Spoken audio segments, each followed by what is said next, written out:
The continued existence of wildlife and wilderness is important to the quality of life of humans. Our challenge for the future is that we realize that we are very much part of the Earth's ecosystem. This quote is given by Jim Fowler, this guy right here with the tiger, and he's a professional zoologist from Earlham College, and who touches base perfectly on my views and the views of so many others on the choices that we're making with deforestation.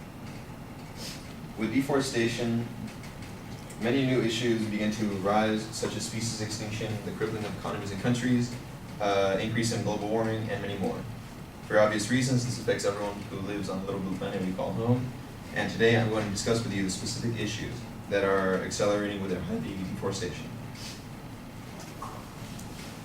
In our measuring system, we have from smallest to biggest an inch squared to a foot squared, a yard squared, kilometer, mile, then finally a hectare. 1 hectare is about 2.47 acres, and there's actually a hectare right here. It's 100 by 100 yards. This is the most common measurement they use to measure the size of forests. I actually have no idea why they use this measurement. There are other measurements that are bigger and that can measure it a lot better. But this is what they use.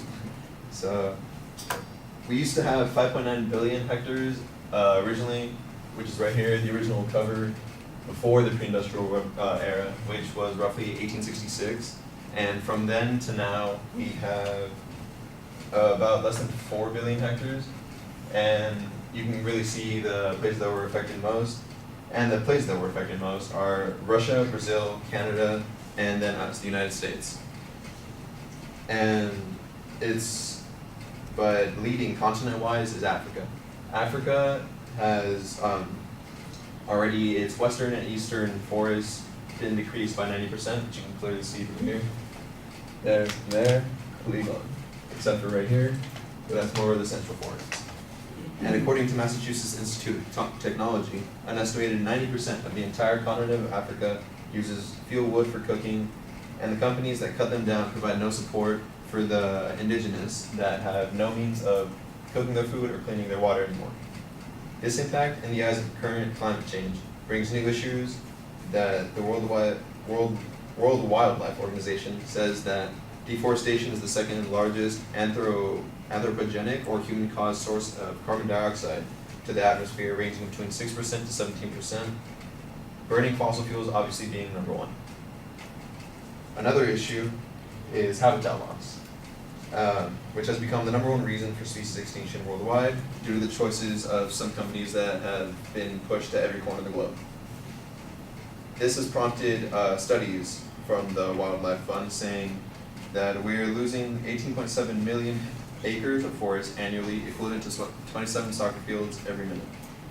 And if this trend continues, there will be no more rainforests left on Earth, potentially by the end of our lifetime.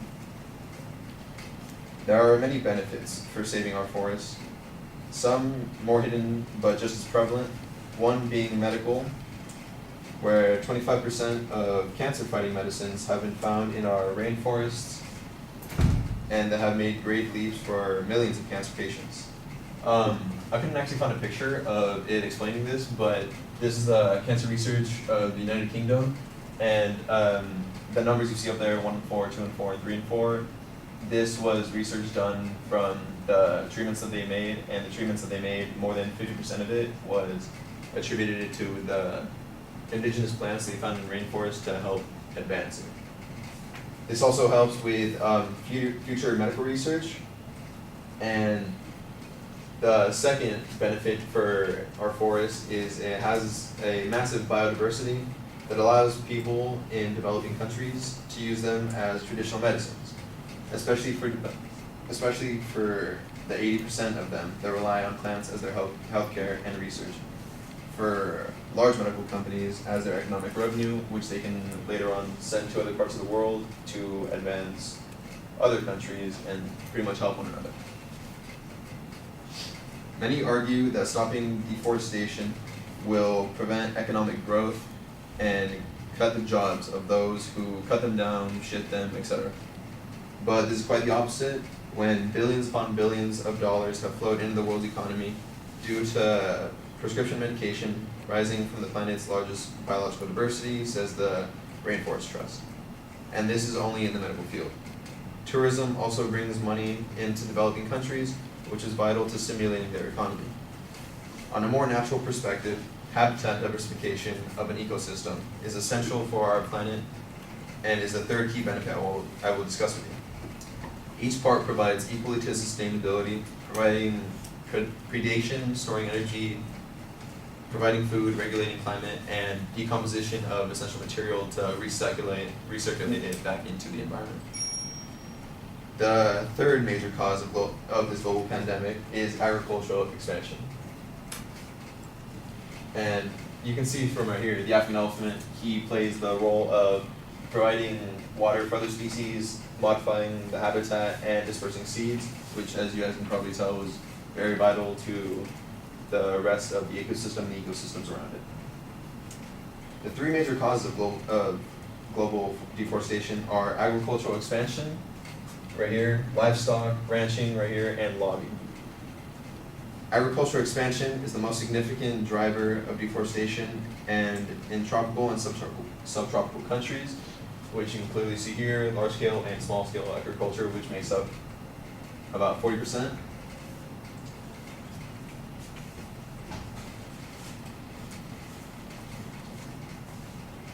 And accounting for 80% of deforestation from 2000 to 2010 was because of agricultural expansion, according to Yale's Global Forest Atlas. Rice, maize, and wheat are the crops that are the most popularly grown in these agricultural moves. But once they have used up the nutrients for that specific plot of land through many uses, they usually move on to the next plot of land that is available, and they provide no relief in that previous plot of land, and the indigenous can't even use it because it no longer carries any nutrients for them to grow new plants. Cattle ranching is the most prevalent of livestock ranching, and the deforestation caused by cattle ranching is responsible for the release of 340 million tons of carbon in the atmosphere every year, equivalent to 3.4% of the global emission, according to the World Wildlife Fund.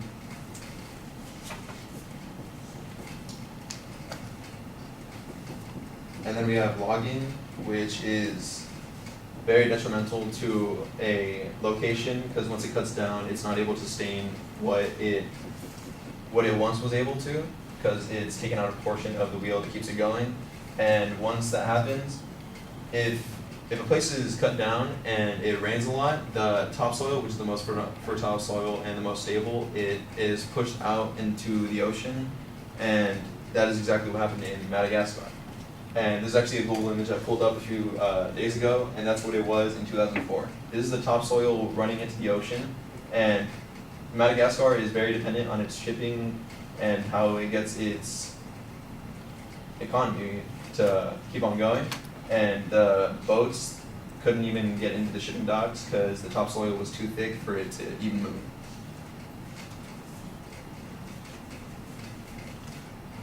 Luckily, through some organizations and governments around the world, deforestation is decreasing quite well and almost looks promising. Although, if we really want to save the ecosystem and to continue its continued existence to make for a better world, we need to seriously question the quality of life.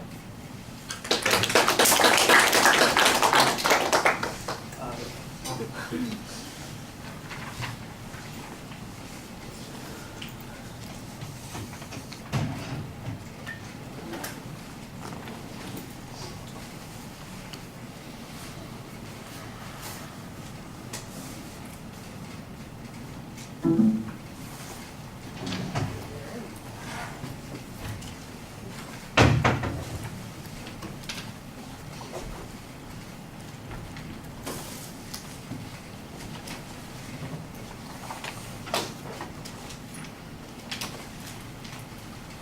All right, Eva, what did you think? I thought it was really informative. His topic was deforestation. The central idea was basically deforestation, species extinction, increase of global warming, and specific issues of deforestation. Two strong points that I thought were really good was that you gave enough statistics and enough information to explain what exactly it is and how it's affecting us. For visual aids, I like how he had like many specific visual aids. He had like pie chart, like images of like the panda. I just really like that. I didn't really find something he could improve. Maybe just organizing his notes. That's basically it. All right.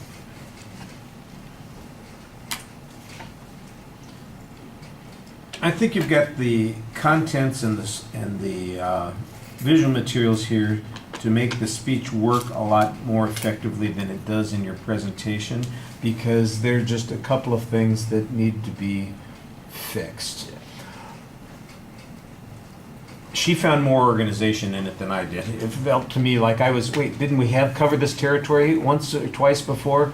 Like the logging issue came up a couple of times in different places, and one time there's a discussion of the elephant, and I'm going, wait a second, how does this fit into everything that's going on? There's a lot of information here, and it hasn't been kind of separated into groups as distinctly as it needs to be. And there may be too many groups. In other words, like you might have a group that has 4 subgroups in it, and they seem like they would be big enough to be talking about by themselves, and you're rushing through them, and by the time you get to the next supposed major point, I don't know what is the major point that you're presenting, or whether it's another one. It's just, it needs to be cleaned up a little bit organizationally. There's good data. I'd agree with Eva about the way things got cited. You do a good job providing citations. There's a lot of information in the material. I like most of the visuals. Some of them are fun. I like the panda standing there crying. Oh, that's cute. The images that you have of deforestation, you've got the general maps, for instance, that you show us. I think those probably need to be one slide, and they need to be bigger so that we can see it a little bit more, because the only place that I could see a substantial difference was in Africa, and you were talking about there are differences in other parts. I'm going, doesn't look that different to me, but I don't know, it might just be a size issue that fixes those kinds of issues for you. And I would say for 2/3 of the speech, you're doing some of the same things that I mentioned about other people. You have a tendency to read, you have a tendency to stand sideways, and you face in that direction instead of this direction in this particular case, but it still is, this is where your audience is out here, so you want to talk to us more. And I know that people sometimes use the visuals as a prompt to remember what the next thing is that they're talking about, which is fine. But that should be something that you kind of glance at over your shoulder, not something that you turn and look at, and you constantly are turning away from the audience. So that'll be something that comes up also. Like I said, it's the organizational stuff that I thought was the most problematic about the speech. There's a lot of information here. It needs to be structured in a way that's easier for us to take in bite-sized segments. It's kind of like dividing up the plate. You've created a goulash here. And what we need is we need our peas in one spot, our carrots in another spot, the beef in another spot. We shouldn't be talking about beef with cattle ranching being the big issue that we're talking about there. But like I said, I'd agree with her about some of the visuals, like the pie charts. Those help explain some of the concepts that you're talking about. But it's just like a little maybe too much, too many things that you're trying to do. Editing up and reorganizing, I think that's the stuff that'll help your speech the most. All right, thank you.